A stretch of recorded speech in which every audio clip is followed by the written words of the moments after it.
يا مساء الهنا والورد والفل والياسمين على احلى واجمل متابعين.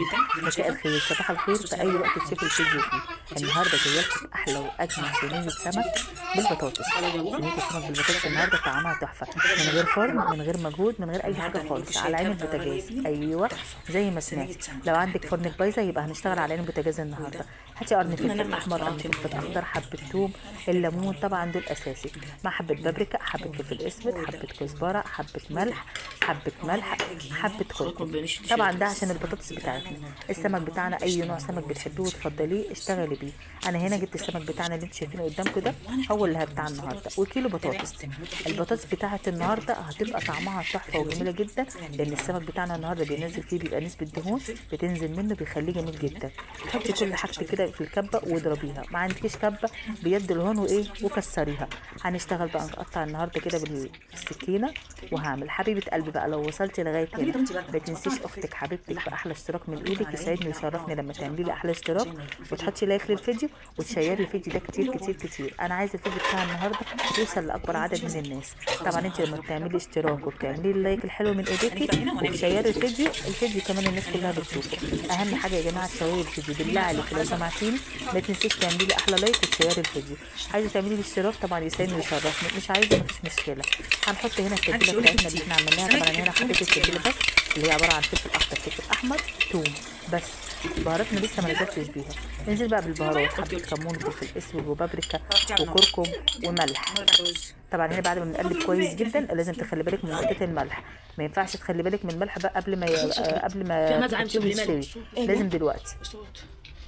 انزلي بقى بالليمون الاخضر بتاعنا دوت اللي مالي السوق بقى اخضر، ما كان اصفر من شويه وبعد كده ما اعرفش قلب اخضر ليه. بس اهم حاجه عندنا يكون فيه ميه، طالما فيه ميه خلاص.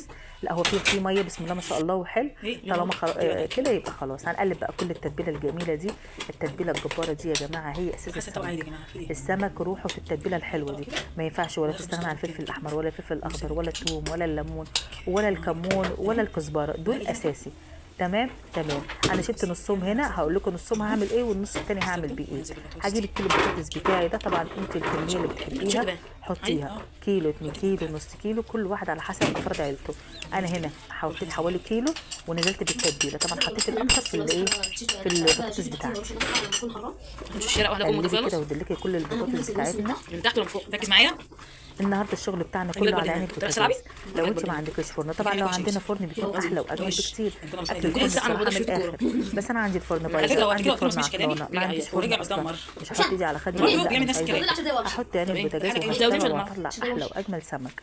طبعا احنا ما بنغلبش، الستات الشاطره ما بتغلبش، بتسلك نفسها باي حاجه، اي حاجه موجوده في البيت ايه بتشغلي نفسك بيها. خلاص كده قلبنا التتبيله الحلوه الجميله اللي انتوا شايفينها دي. لو عايزه تحطي بصلايه وطماطميه طبعا دي حريه براحتك حطي، مش عايزه مفيش مشكله. انا هنا بقى هجيب السمك بتاعي طبعا متبله الملح بتاعه ومظبطاه، دي اهم خطوه اللي انا ظبطت الملح بتاعه. الملح بتاعه لقيته مظبوط، اروح مقلبه السمك كده تتبيله حلوه كده عشان يتشرب من التتبيله. طبعا ما ينفعش احط السمك كده من غير ما اعمله كده، لازم تتبلي السمك كويس. حطها على بطاطس مش حطها على بطاطس، اهم حاجه انك تتبلي السمك كويس عشان طعمه يبقى حلو. ما تقوليش لا انا حطيت في البطاطس فانا مش هحط فيه، لا طبعا. انا هنا بقى جبت كوبايه ميه، طبعا كوبايه ميه هتحطيها لان انا هنا ما عنديش ولا طماطم ولا بصل ولا ايه التوابل البهارات اللي قصدي الخضار اللي بينزل الميه بتاعته. انا ما عنديش الا بطاطس بس، هتبقى الميه قليله، وعين البوتاجاز بتاخد اكتر. فانا هنا لازم احط كوبايه ميه عشان ما تتحرقش معايا.